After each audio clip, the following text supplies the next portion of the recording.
At Healthcare Partners Medical Group, our mission is to provide the highest quality of healthcare to each and every patient. With 5 locations in Pahrump, we are local doctors you know and trust. We want to thank you for choosing us. Quality care starts here. Pahrump Nugget, Progressive Cash Drawings, Mystery Point Multipliers, Mystery Gift Days, Extra Cash for 4 of a kinds, Bingo, Bowling, Football, and Food Specials.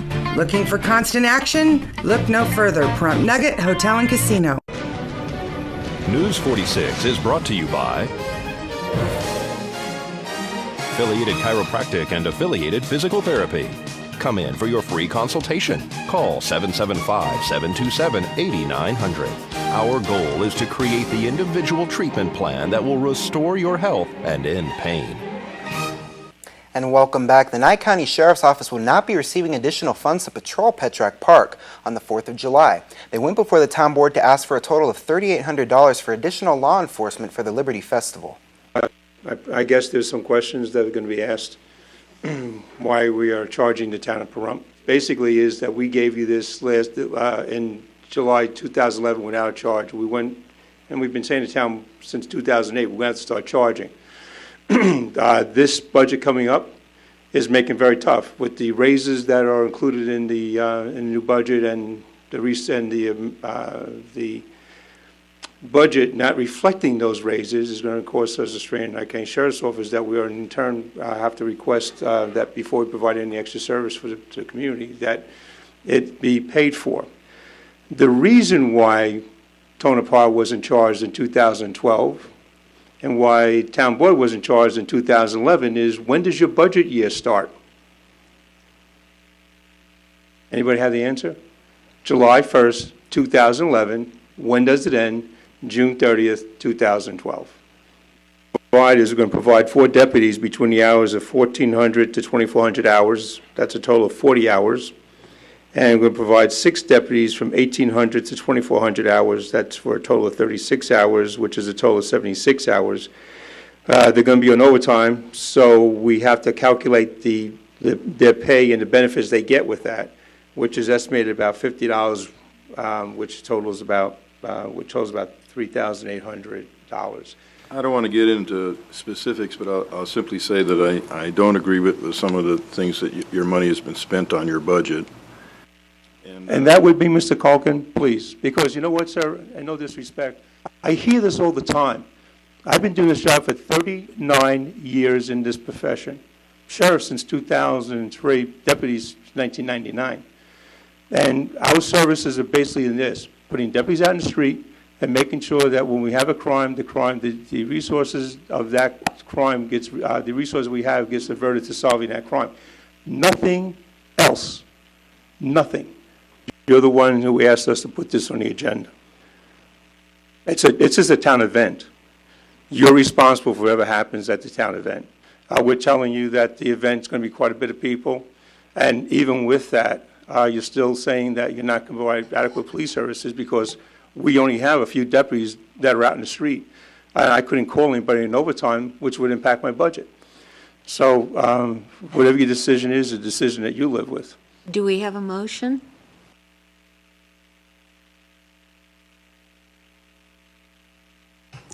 Seeing none, let's move on to number 10. And the Bureau of Land Management is requesting public nominations to fill 3 positions, which are set to expire on March 8th of 2013 on its National Wild Horse and Burro Advisory Board. Nominations are for a term of 3 years and are needed to represent the following categories of interest: humane advocacy, wildlife management, and livestock management. For more information, go to blm.gov. On November 7, 2012, the Nevada Aerospace Hall of Fame will induct the Thunderbirds, the world's premier aerial demonstration team, which since 1953 has performed in more than 4,000 air shows in the United States and 60 foreign nations. And Rodney Gettle owns Rod's TV. We spoke to him about hooking up your television in order to receive digital channels.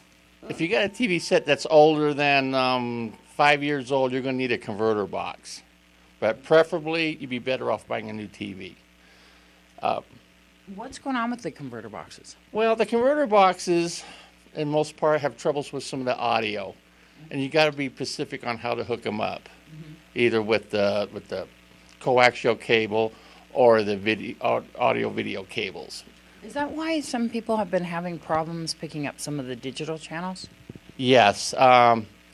You'll lose sound on a lot of the channels. And the best way to cure this is to use the audio-video jacks on the back of your TV if you got them. And if you don't got them, well, you're going to lose your channel. Is that the RCA jacks, the red, white, and yellow? Yes, that's the RCA jacks. It's the red, white, and yellow.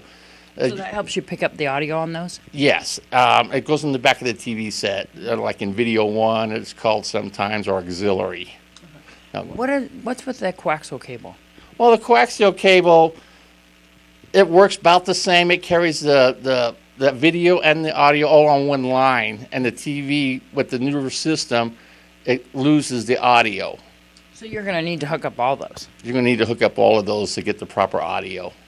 Some people are still using the rabbit ear antennas, but that our analog signal is going to be dropping. So everybody's going to have to convert over to digital. Should they buy a digital converter box, or should they buy a digital TV? You'd be better off getting the new TV. You won't have no audio problems. Everything will come in clearly. And what would you say that people should look for when they're purchasing a digital TV? Well, if you want to, you need a lot of video connections in case there's any upcoming changes. You know, hook up your HDMI for your Blu-ray. Make sure you got those, and you got 3 or 4 other standard video inputs for your older equipment to still use. The average person, you know, most of us can hook up a TV, but sometimes it's a little confusing, especially when you're adding these kind of digital channels and you know, what's really going on here. What would you recommend? Well, you can always give us a call. We'll come out. Our service call is only $20, and we'll hook up all your equipment for you. If you've got a surround sound, your DVD, or your audio equipment. So yesterday, people, who were going on Google and stuff were victims of a hoax. Yes. Is that right? Yeah, it's true. I found out today. Everybody thought that yesterday was the 30 years, Back to the Future 2 said that they went into the future for 30 years into the future, and they believed that yesterday was the actual date on the movie on Back to the Future 2 was June 27, 2012. In fact, that was a hoax. So it's June 27th, but no. It's not even June 27th. No, they actually, 30 years into the future, which the movie actually was October 25th, 1985. 30 years in the future would be October 21st, 2015. 2015, we're way off there then. So we got 3 more years to wait to see if actually the world's going to look like we'll it does see, in Back I guess, to the Future. right? Yep. We just had to see the movie again to be That was sure of ourselves there. Got 3 more years. Well, we're going to find out what weather's like. That's not too far in the future. Not too far in our future, no. We'll be right back.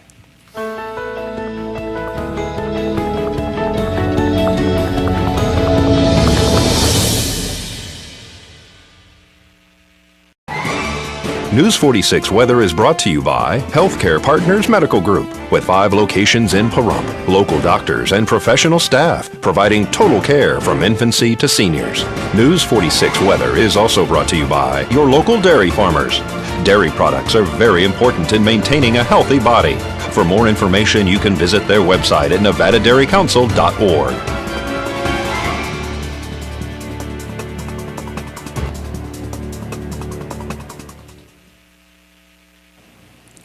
And welcome back, everyone. We had sunny skies today and a high in the triple digits, actually a few degrees past the triple digits. Our high was 103 degrees with our winds coming out of the south-southwest at 8 and those gusts at 18 miles per hour. It was very breezy out there and pretty warm too, but I don't think as warm because the breeze kind of did help to cancel that out a little bit. UV index is remaining at 10 very high and the humidity is at 9%. Sunrise at 5:30 a.m. and the record for today was 115 degrees back in 1994, not too long ago. Tonight we're looking at a low of 71 degrees with winds still coming out of the south-southwest at 7 and our gusts at 14. Humidity to go up just a teensy bit there at 10% and the sunset at 8:05 p.m. Record for tonight was 55 degrees back in 1941. Looking now at tomorrow, that high is going to remain the same at 103 degrees and the low is going to be 70 degrees. Winds coming out of the south-southwest at 10 and our gusts going up even more to 23 miles per hour. Humidity going down to 6% and sunrise remaining at 5:30 a.m. The UV index is also going to remain at 10, very high. Looking now at the 7-day forecast. Yesterday we saw a cloud. Now we're seeing a possible chance of rain. This is pretty far away, a week away, 30% chance of rain. That can change, but even the possibility this far ahead means that we are probably going to get some moisture. So if there's not any rain, we are going to be seeing a lot of humidity, and luckily that chance of rain is just after the 4th of July, so it doesn't look at this point like it's going to rain on the 4th, but you never know. We're just going to have to keep our eye on that and see as we progress through the week. Temperatures, though, are remaining pretty warm. We're going to remain in the triple digits except for Thursday when we go back into 98. That's not that cool, but when we're talking triple digits versus double digits, we'll take whatever we can get. The lows are going to remain in the 70s, with the lowest being 70 on Friday, Saturday, Sunday, and then again on Thursday. And that does it for this edition of News 46. I'm Zach Fuentes. And I'm Deanna O'Donnell. Have a wonderful night. Good night, everyone. Good night.